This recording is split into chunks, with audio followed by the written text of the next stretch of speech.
the former White House chief medical advisor, whether we should be worried about this. Doctor, good to see you. Happy New Year. Thank you, Neil. Good to be with you. I was just thinking, you've been pushing, again, people have to get vaccinated. They should get their booster shots. We're told even ahead of this news, whatever you make of it, doctor, that only 16% of those eligible to get it have gotten it. And I'm wondering if news like this, which so far amounts to nothing too alarming, could give them pause. Well, it might give them pause, but I think the important thing, Neil, to point out is how transparent and upfront the CDC has been. This is a signal, as your reporter correctly said, most likely is not going to be a relevant signal because several of the other surveillance and monitoring mechanisms that are put in place have not come up and found this signal. No other country has seen it. So although we feel, and the CDC feels obligated, appropriately so, to let the public know about it, it is more likely than not that it's not going to be a relevant signal. And that's the reason why they're saying we're not changing any of the recommendations of getting people vaccinated with the bivalent booster, because as you've heard, the chances are 3 or more times less likely that you'll be hospitalized if you get infected, if in fact you have the bivalent booster, as opposed to those who did not get the booster. So it's still a very good idea to get vaccinated in the first place and to get your updated booster after that. But so few have, right, doctor? I was talking about the 16% or so of the population that has, a little higher among older, Americans, about 33% there, but still very, very low. I'm wondering if we're vaccine tired out, booster tired out. How would you describe it? You know, you make a very good point, Neil. It is unfortunate that the uptake of this vaccine, where the data show clearly are of a clinical benefit, not only just an immunological benefit, but a clinical benefit. And you're right, about 16% totally of the people who are eligible for it have gotten it, and only about 39 or 40% of the elderly individuals. And as we're getting deeper into the winter right now, it's very important, when you have respiratory diseases that are certainly spreading in indoor congregate settings, that we want to protect everybody, particularly the vulnerable, namely the elderly and those with underlying conditions. Well, you got to wonder, especially what's going on in China and this new variant, this XBB 1.5. I mean, it's gotten to be about 4% of the cases in this country, close to 40% now, depending where you are, doctor. In China, accounting for more than half, where they're already factoring out a lot more cases, and likely this year up to 1 million deaths. What's going on? Well, China had a policy, Neil, that I think was flawed. They locked down completely for a very long period of time. And when you're going to strictly lock down, you should use that period to be able to do things to allow you to open up safely. And one of the things you can do is during that period, get as many of your citizens vaccinated as possible, particularly the elderly. And that's something that the Chinese did not do. I mean, they locked down in a very stringent manner. And then when they had political pressure among their citizenry about opening up, and they did, they opened up and they were quite vulnerable. So it's really unfortunate. They're getting the worst of both possible outcomes. They've locked down and had a negative effect on society, and now they're opening up. And they really got to get those people, particularly the elderly, vaccinated, or just like you say correctly, it is projected that between now and April, there'll be anywhere from 650,000 to 1 million plus deaths in China, which would be terribly tragic for that population. Now, we are screening visitors from China in this country. China's not too happy about that. Do you support that? Well, it's not a question of supporting or not. It's just, it's a very complicated issue, Neil. If it were a simple situation, we going to get a major public health benefit out of that? Unlikely. Would it be much easier if the Chinese were much more transparent and allowed us to learn a little bit more about what's going on there, particularly the isolates that we have there, to know if in fact we're evolving into a different variant? So I think it's really a balance of trying to get them, hopefully, to be a bit more transparent about what's going on in China, because that impacts the rest of the world. You know, Doctor, I'd be remiss. We've got a Republican House right now, and a lot of those members are itching to talk to you. Governor Ron DeSantis has called for a grand jury to investigate all COVID vaccines, and even your response to COVID in the earliest days. It's clearly a bit of a pile-on, and they want to speak to you, want to get to the bottom of this with you. You're in retirement. I guess you don't have to do any of this. Would you speak to them? Oh, of course. I have a great deal of respect, Neil, for the process of oversight. I really do. I have nothing to hide. I can explain everything that I've done during the period of time that I was involved in that process, and I have no trouble with testifying before the Congress at all. Like I said, I respect greatly the process of oversight in our government. Because they're going to target on what you did and how you did it, and any inconsistent moves in the earliest days, saying you didn't need masks, later on saying you do need masks, saying that this could be maybe an isolated problem before it got to be a big problem, and then criticizing you for saying it ended up being the very big problem you predicted it would be. So they want to get into this with you, and it could get pretty nasty. Are you prepared for that? Yeah, I mean, like I said, Neil, I have no problem. I can defend everything that I've said and done. There was an explanation for it. This was a moving target right from the beginning, and people need to appreciate that when something is obvious in January or February, that might not be the same in March, April, May, June, or the rest of the summer. This has been an evolving problem. We've been through multiple variants. We've had a number of different challenges. Having said all that, I have no problem with defending what we did. You know, no less than Elon Musk has said he has released the so-called Fauci Files, and talking about how the government and Twitter, for example, work closely to share messages on how you particularly were dealing or telling the public about the virus. He went on to say, my pronouns are hashtag Fauci. And I'm just wondering what you made of the world's richest man, or second richest now, going after you.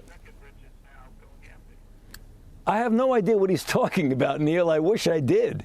I mean, I'm clueless about what he's referring to. He's talking about the Fauci Files was supposed to come out last week. We now, at the end of this week, I just don't understand what he's doing, and I don't even think I should be addressing it, because so it's when he says, what he's saying is to prosecute Fauci, that you were a little too cozy, working in cahoots with Twitter and the government to provide a general response to all of this.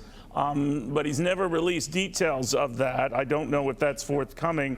But it's very similar to the kind of things Rand Paul has said about you in the United States Senate. Some of these House Republican members have said you made a bad situation worse. You're quite right to point out that at the time you were talking about this, we were losing hundreds of thousands of people a day and a week. But they pay no heed to that. And I'm just wondering how you feel about that, because that could drag on a while, these hearings and studies and investigations down to this Wuhan Lab in China. It could drag on a long time.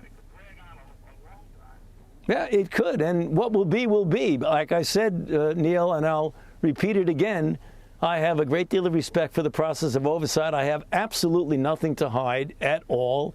I'll be able to defend everything that I've done. So a lot of people are spouting out a lot of things about me and Twitter. I don't have a Twitter account. I've never had a Twitter account. I don't intend on having a Twitter account, and I've had nothing to do with Twitter. So I don't know what they're talking about when they say that, Neil. I just don't. I'm puzzled. You know, I mentioned the Wuhan Lab thing. A lot of people going back to that right now, and whether this was created in a lab. You've heard this back and forth a good deal. First, you didn't buy that. You seemed to be open to the possibility you could, but that there was, American money's going into this, including those you oversaw. So you did have a role in that. This is coming from people who say that you are not being honest on that. What do you say? I've been completely, totally, 100% honest about everything. There was a sub-award grant of $125,000 to $130,000 a year from the NIAID to do surveillance studies in humans and in bats in China. For somebody to construe that led to SARS-CoV-2, anybody that knows anything about the molecular virology of viruses and looks at the viruses that were involved within the auspices of that small NIH grant, that it would be impossible for those viruses to turn into SARS-CoV-2, even if somebody tried to do it. So there's an inappropriate conflation of things there. Then there's the other issue. Could there have been a lab leak? We keep open all possibilities, but if you look at the accumulating evidence from very well-respected evolutionary virologists published in peer-reviewed journals, the evidence very strongly points to this being a natural occurrence of a jump from an animal species to a human. Does that mean we rule out every other possibility? Of course not. We keep an open mind to all possibilities, even though the weight of evidence points much more towards another.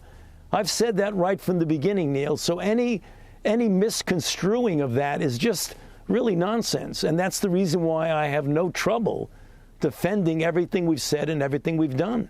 You know, Doctor, you've worked through 7 U.S. presidents, but it's pretty clear that the more controversial relationship you had was with Donald Trump.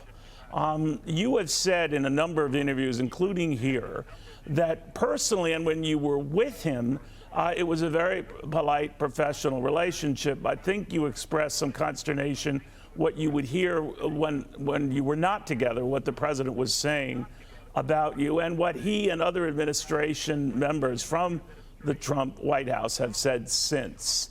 How would you describe that relationship looking back at it now? Well, from a personal standpoint, my relationship with former President Trump was quite good.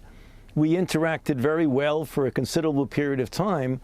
The trouble, if you want to call it that, it's not really trouble, but the issue arose when I had to, in order to maintain my personal and professional integrity and fulfill my responsibility to the American public, I had to publicly disagree with some of the things that he was saying that was just not true. Like hydroxychloroquine, right, that would be a cure for this or a remedy for this. It was treated for lupus and others, and it had its vulnerabilities for those with respiratory conditions. You challenged it on that and on the bleach thing. How did he react to that, Doctor? How do I react to that? How did he react to that? You challenging him on that? Well, I mean, at the time, he was not very aggressive against me at all. He always acted in a rather gentlemanly way with me. It was only when the attention turned away from the outbreak and focused very much on the economy and the election, when he was out on the stump talking to people, then the fire Fauci this and the fire Fauci that came up. I mean, whether or not he really felt that way, you'll have to ask him. But that's when things turned in the wrong direction. But on a daily basis from the beginning, my relationship was quite good with him.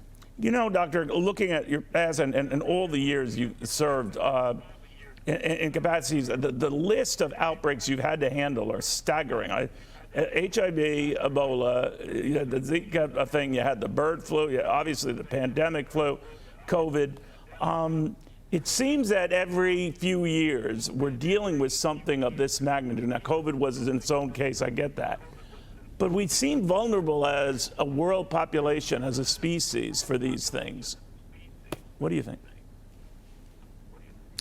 Well, I think what you're describing is the unfortunate reality that we have continual emergence and reemergence of infectious diseases, almost invariably, getting back to our prior conversation about the origin of COVID, almost invariably jumping species from an animal reservoir to a human. We've seen that with HIV, we see that with Ebola, we see that with bird flu, and we're seeing that with COVID. So the fact is, this will be a perpetual challenge, Neil, and that gets back to this idea of pandemic preparedness and response. We really got to learn the lessons of what we've been through over the last now completely, fully 3 years of COVID and all the other experiences that you mentioned that I've had the opportunity over the 38 years that I've been director to be involved with, be it HIV or Ebola or bird flu or pandemic flu. We've got to put a major effort into increasing our pandemic preparedness and response. We've got to do much better than we've recently done over the last 3 years. Even prepared for a total lockdown, the likes of which we had with COVID? No, I think lockdowns should be very sparingly used. I mean, we had to do that when our hospitals were being overrun. You remember, Neil, we discussed this on your show. We were having cooler trucks because the morgues were overflowing with people who were dying from COVID. You had to do something dramatic to shut that down. But you shouldn't do that for a prolonged period of time, for sure. Dr. Fauci, thank you very, very much. Happy retirement, or whatever they call it. Doctor, be well. We'll have more.